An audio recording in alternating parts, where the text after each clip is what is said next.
बच्चों, पिछले हफ्ते आपने शेर और चूहे की मज़ेदार कहानी देखी यूट्यूब द्वारा।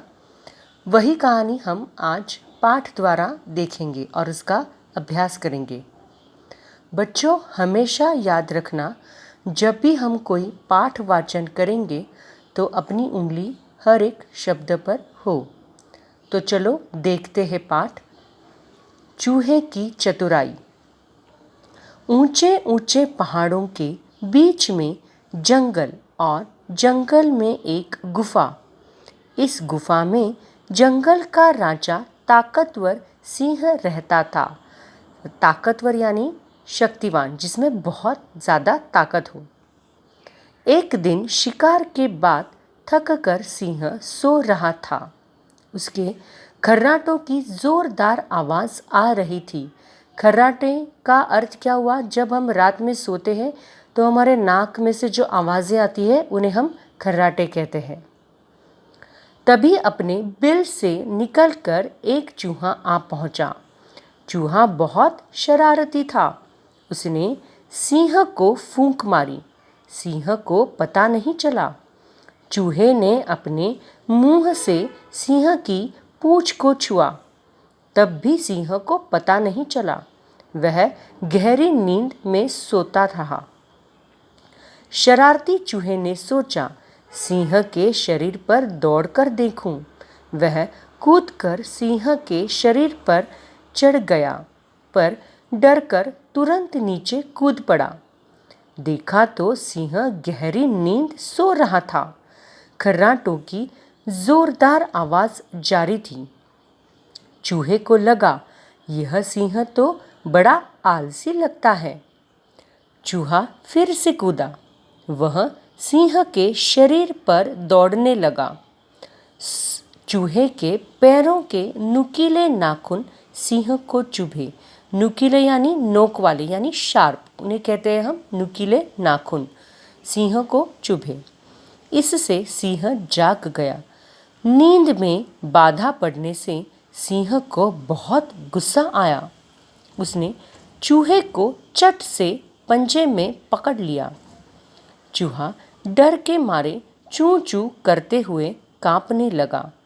फिर उसने हिम्मत करके सिंह को प्रणाम किया और कहा, महाराज, इस नन्हे से जीव पर दया कीजिए। आप तो जंगल के राजा हैं। ऐसी छोटी सी गलती के लिए मुझे दंड मत दीजिए। मुझे जाने दीजिए।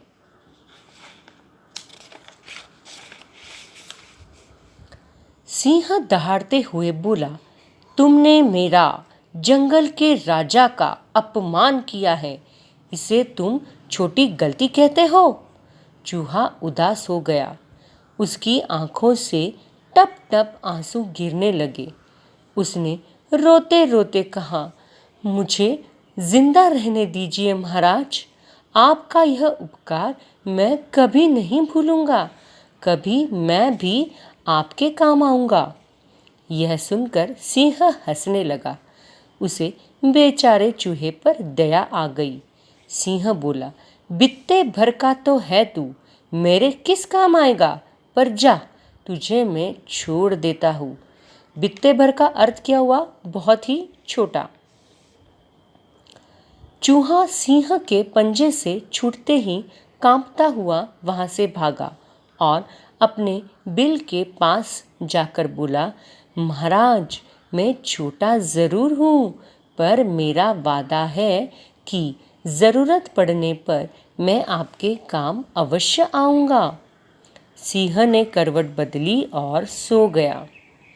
एक दिन किसी शिकारी ने सिंह की गुफा के पास जाल बिछाया। सिंह जैसे ही गुफा से बाहर निकला, जाल में फंस गया। जाल से छूटने के लिए सिंह जितना अधिक प्रयत्न करता गया, उतना ही अधिक वह फंसता गया। वह गुस्सा करता रहा, जोर जोर से दहाड़ता रहा। दहाड़ने का अर्थ क्या हुआ? जोर जोर से चिल्लाना, यानी गरजना। पर कोई लाभ नहीं हुआ। अंत में सिंह समझ गया कि वह स्वयं जाल से नहीं छूट सकेगा। स्वयं का अर्थ क्या हुआ? अपने आप यानी खुद। वह जोर जोर से दहाड़ने लगा, बचाओ बचाओ। पहाड़ियों में बचाओ बचाओ की आवाज़ गूंजने लगी। अनेक जानवर दौड़कर आए। सिंह को जाल में फंसा देखकर सब उसे दिलासा देने लगे, पर कोई भी उसे जाल से छुड़ा नहीं सका। सिंह और जोर से चिल्लाया, बचाओ, कोई मुझे बचाओ। बिल में सोए हुए चूहे के कानों में सिंह की आवाज़ पड़ी। यह सुनते ही चूहा तेजी से आया तो देखा कि सिंह जाल में फंसा हुआ है। सिंह आहें भर रहा था, हाय बचाओ, अब मेरे दुख के दिन शुरू होंगे, मुझे पिंजरे में बंद कर देंगे, बचाओ, मुझे चाबुक से पीटा जाएगा, बचाओ, मुझसे सर्कस में काम करवाएंगे, बचाओ। तभी सिंह के कानों में हल्की सी आवाज़ आई, आप चिंता न करें महाराज, मैं हूं ना, अभी आपको इस जाल के बंधन से छुड़ा दूंगा। सिंह बोला, इतने बड़े बड़े प्राणी मुझे मुक्त न कर सके तो बित्ते भर का छोटा सा चूहा तू मुझे कैसे छुड़ा सकेगा? चूहे ने सिंह को कोई जवाब नहीं दिया। वह अपने तेज दांतों से जाल की रस्सियां काटने लगा। कट कट, कुतर कुतर कुतर।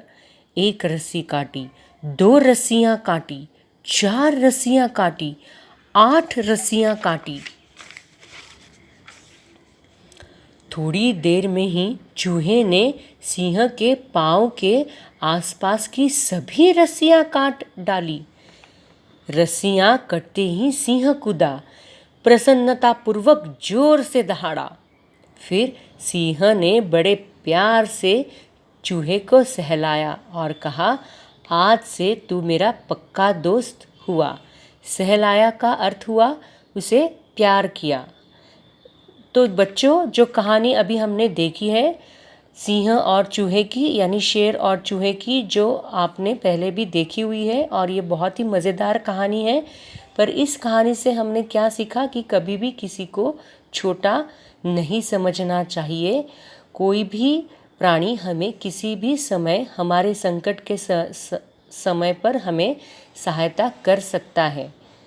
तो कहानी अभी हमने देखी है, तो इसका अब हम अभ्यास करेंगे और आपको ये पाठ भी पढ़ना है। धन्यवाद।